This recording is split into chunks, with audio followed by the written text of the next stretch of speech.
Почитувани граѓани, Општина Кисела Вода, предводена од градоначалникот Филип Темелковски, целосно ги остварува предизборните ветувања дадени пред граѓаните. Се покажа дека грижата за граѓаните е наш врвен приоритет. Целосно ја реконструиравме улицата Бранко Заревски во населба Драчево.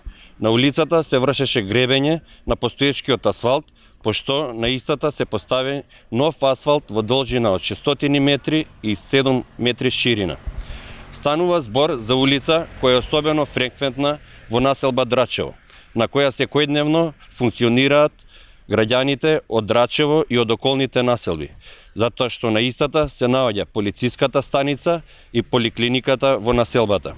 Средствата за оваа реконструкција се обезбедени од општината Кисела Вода.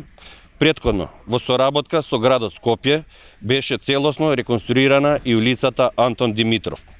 Почитувани, нашите програмски ветувања, дадени пред граѓаните, ги остваруваме. Владата, предводена од СДСМ, се грижи за граѓаните и активно инвестира во подобрувањето на патната инфраструктура, со цел подобро функционирање на граѓаните. Градиме по план, обезбедуваме сигурен и безбеден сообраќај за сите граѓани. За нас зборот важи.